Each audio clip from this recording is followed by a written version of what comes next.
welcome to episode 7 of Coffee Morning.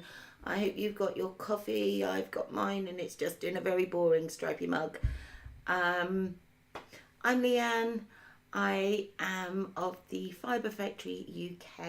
You can find me on Instagram and Facebook as the Fibre Factory UK, and the website is www.thefibrefactoryuk.co.uk.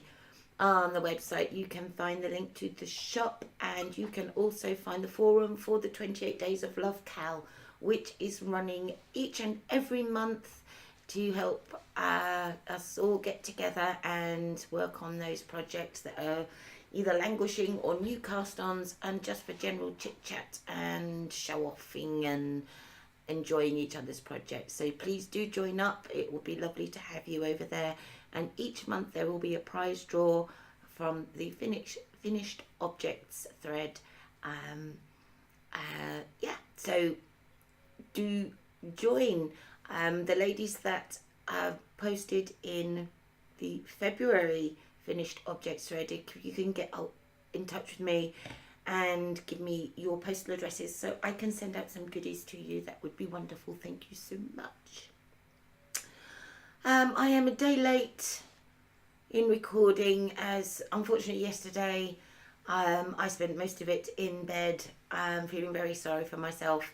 As some of you may or may not be aware, I have my sciatic nerve trapped in my hip, and I have constant pins and needles in my left leg and a ridiculous amount of pain.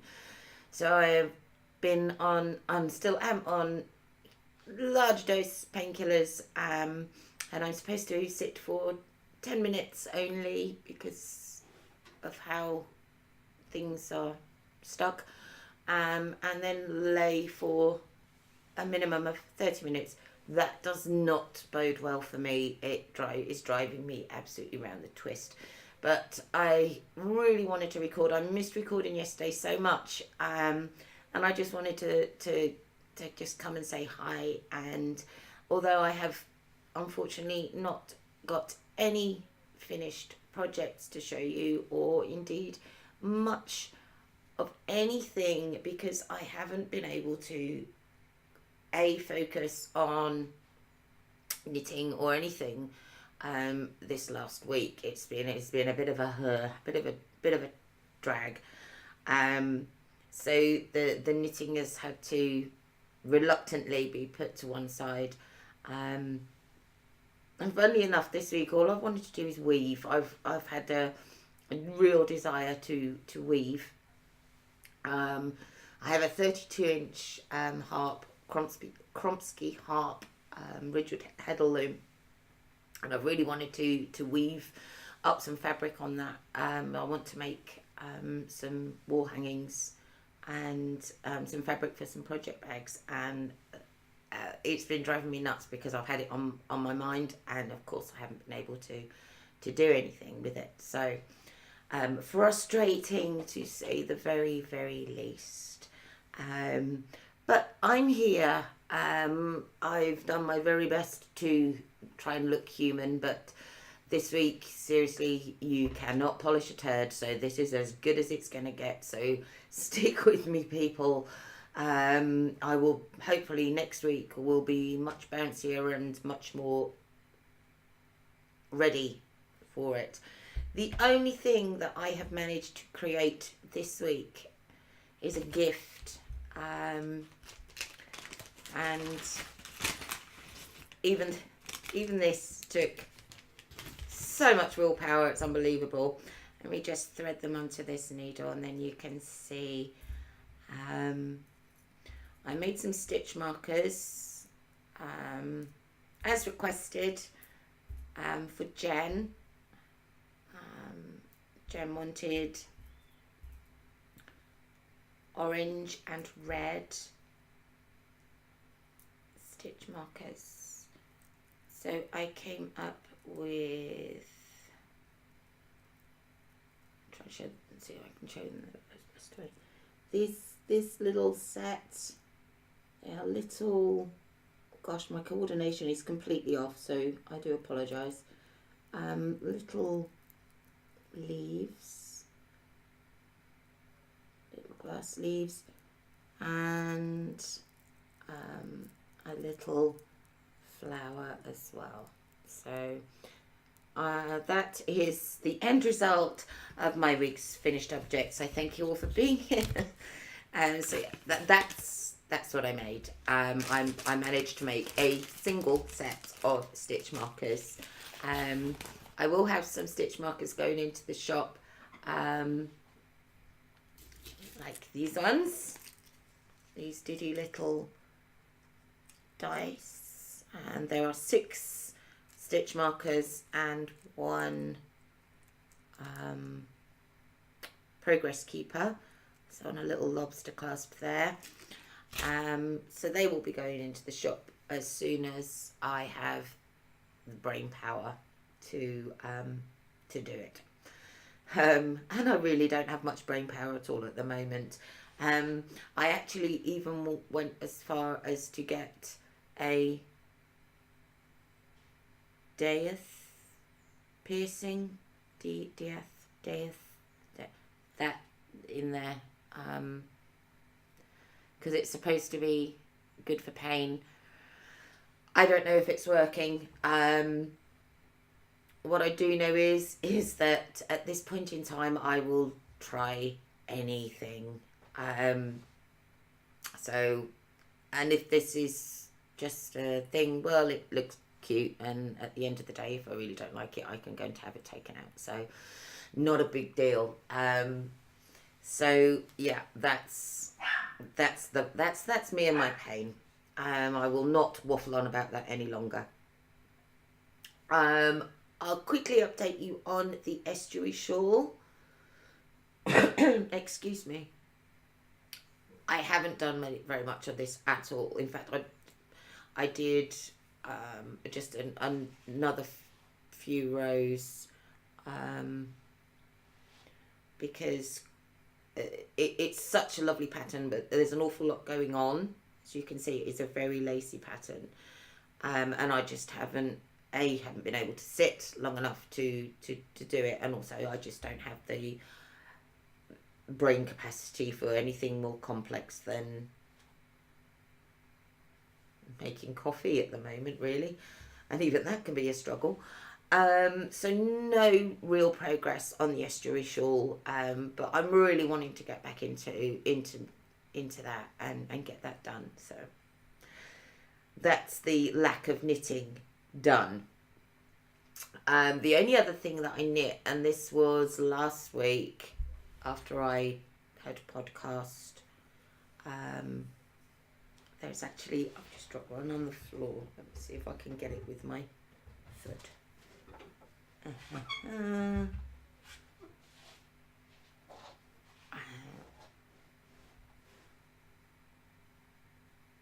I've got it. I wanted to do a blog post on swatching and the importance of it, and I know swatching can be a bit of a dirty word, but actually I'm hoping that this will help people to understand why it is quite an important thing, especially for things like jumpers, cardigans, that sort of thing, because it really can make a difference, and especially when it comes to yarn substitutions. I think that's the key to the whole blog post, or that's what I want the key to the whole blog post to be about, is about how we substitute yarns and the differences that in yarns that we would take for granted as being the same. So all of these swatches are knit on a double knit yarn using the recommended 4mm needle. I cast on 30 stitches. I did 4 rows of garter and then 4 knit stitches on each side, and then the inside is stocking stitch. I've used different types of yarn, again the purpose being that we can then look at how different yarns of the same weight work up. So this one is a singles, and this is a silk, a merino blend, and this is what I did the colour work for the humulus in. So this is my hand dyed double knit. This one is an acrylic, 100% acrylic, but it is this it's called the smoothie. So it's spun in a slightly different way. So I've got this one, and then also 100% acrylic wise, I have got this one, which is the oldies yarn that I knit my humulus with. And then on the other end of the scale, I'm going to say these are all knit on the same needle with the same amount of stitches, is the West Yorkshire Spinners, West Yorkshire Spinners Gems. This is a Wensleydale yarn, and you can see how it looks completely different. So what I'm going to do is I'm going to pin these and measure them, and then I'll record the stitches per inch pre-blocking, and then obviously block them, because there is always a difference, and it's always something that I recommend to it. Everybody is, when you swatch, it's one thing to swatch and then measure the stitches, but you need to wash that swatch in the way that you're going to wash the garment that you're making, because that way you know precisely how that particular yarn is going to behave within the garment. So I think it's going to be interesting to see. So those are the swatches, and I'll have all the information on the blog, and I'll discuss them here as well next week, when hopefully I will be on the same planet. So they're the swatches. So that's all the knitting. There is no crochet, none. I do have a little bit of spinning, and I think this is why I was so keen to weave, because I'd done a little bit of spinning, and the spinning that I had done is, gosh, that looks dreadful, like that, is this, which is some lock spun, and this is a very textural yarn, and it just looks amazing in weaving. You can see all these lovely little curls and bubbles and bouncy bits, and I love it, really love it. So I spun this up. The locks look like this prior to spinning, and yeah, I just really wanted to get on and do some weaving, but say I just haven't been able to do anything. So this is last week's spinning, which is just say some long locks spun. It is a single. I don't use a core when I spin my locks. It's a coreless lock spun, which I really enjoy. And if that's something that you're interested in and you'd like to see more about that, or hear more about that, or have a video about that particularly, or anything like that, let me know, because I don't want to bore you with things that you're not interested in. So if you'd like to know more about that sort of thing, then please let me know. In past spinning, I also had, this kind of ties into something that I did manage to do last night. So this is a bobbin of Jacob and alpaca.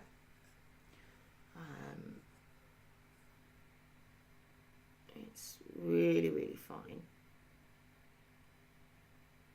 Okay. And this is very similar to what I knit the shawl out of, that I showed you a couple of weeks ago. So that, you can see the difference in the size of the bobbins, but I think that's for fun. Baby one, mummy one. So this is spun from one of my fibre bats. This is a similar one, a Jacob and alpaca. This has got multicoloured alpaca, whereas this one just has the teal. My fibre bats are pretty damn big. And people seem to be a little bit afraid of spinning with fibre bats because they believe that a fibre bat can only be spun into something like, she says, like this, which is an art yarn type of arrangement. So you've got coils and beehives and all sorts of things in there. So it makes it a very textured yarn.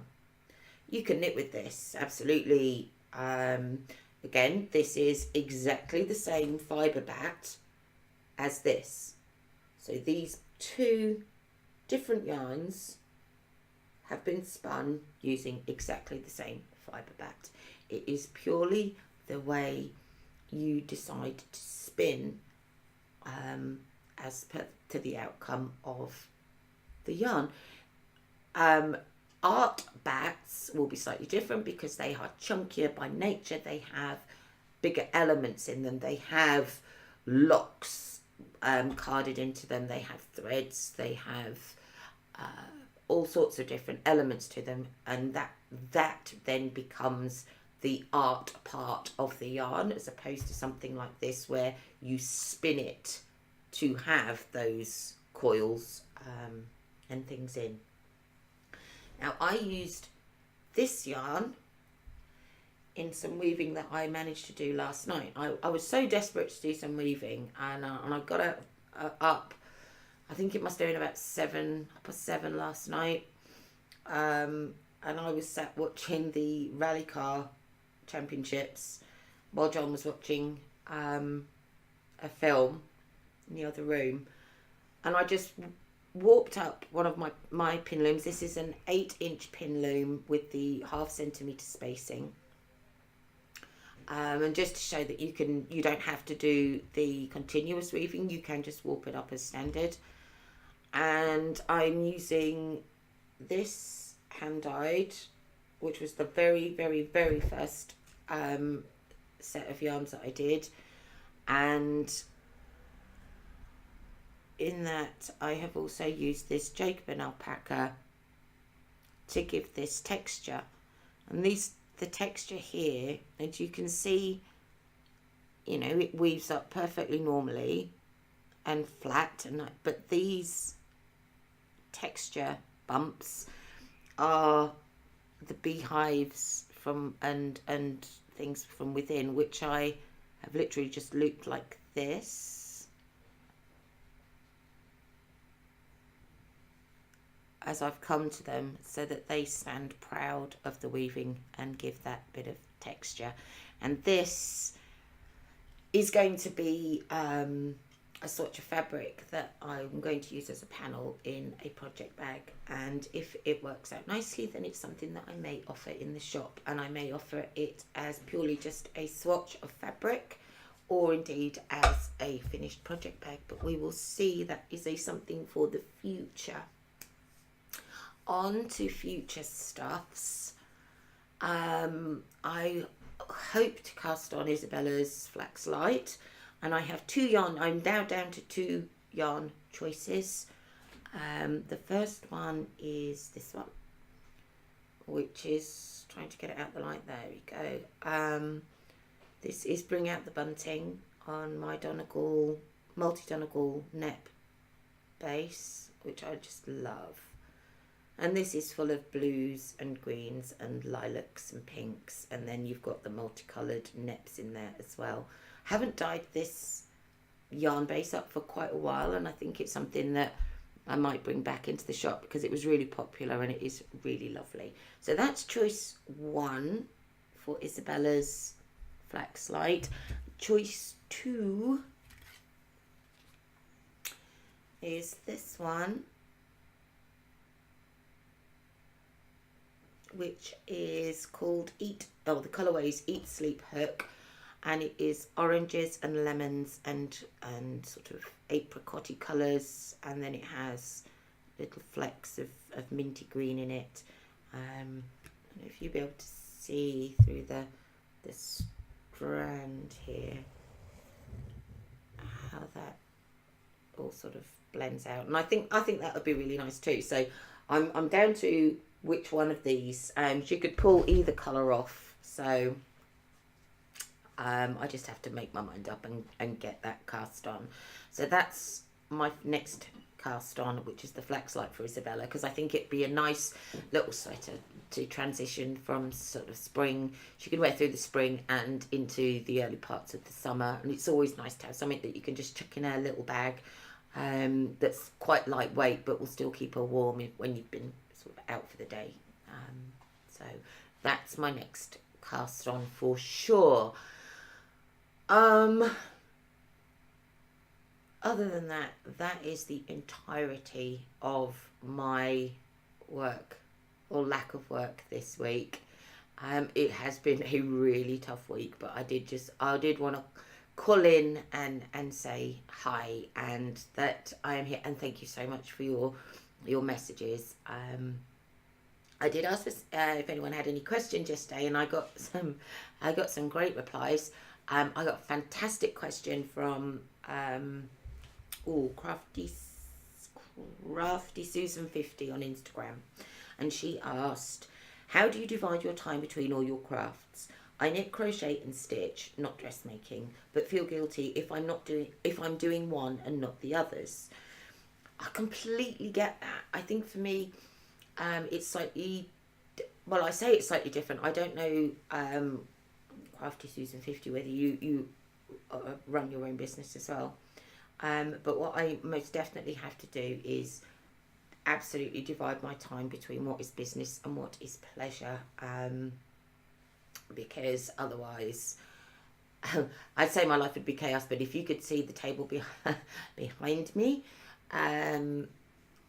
it's chaos. So I definitely have to divide my time between what is work and what is my enjoyment, my pleasure.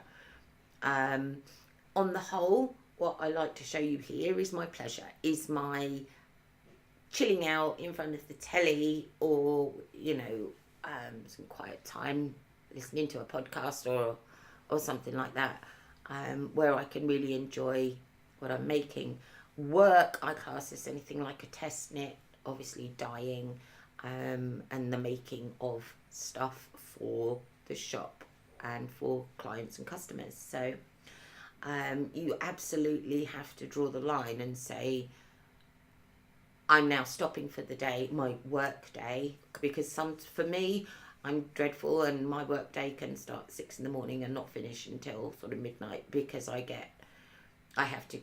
jump from one thing to the next, and I've got to do a bit on the computer, and I've got to do, it's like this week I've still got to write two pieces for 2 different magazines and do photographs and that, and I haven't even started it yet, and I have got to have that done by tomorrow. So that's what I will be doing this afternoon. So yeah, you definitely got to enjoy what you do, and if you're not enjoying what you're doing, put it down and do something else. And actually, don't feel guilty about not working on one thing because you're working on another, because if you're working on something, that's a good thing. It's when you're not, like me this week, where I haven't been able to work on anything. It's been as frustrating as hell, because I need to do something. It got to the point where it was so ridiculous, and my head was just spinning with, I want to weave, I want to knit, I want to do this, maybe I could just try doing this. I ended up doing a cross stitch on my Kindle. That's how bad it got, ladies and gentlemen. I was doing a cross stitch on my Kindle, which is an absolute joke, because basically it's just pressing. It's quite cute though. You get little palettes, and then they're all lettered. It's like paint by numbers on the Kindle. You do it with your finger. So yeah, I even resorted to that, and sadly, it actually did kind of fill a bit of a creative gap, but not enough. Not enough. So I cannot wait to feel more human and more able to get on. Because for me, a lot of my crafting, my personal crafting is I use this therapy. It really helps me balance out my days. And I think when I can't do it, and I can't do it not out of choice, but out of this, yeah, I get really frustrated. So, hey ho. I'm going to wrap it up here because I've been sat for 25 minutes and I can really tell that I've been sat for 25 minutes now, and I am so sorry. I'm sorry, this episode must be absolutely mind-numbingly boring, and I do apologise, but I really did just want to pop in and say hi, and I really appreciate each and every one of you for your lovely messages and your lovely comments on the video last week.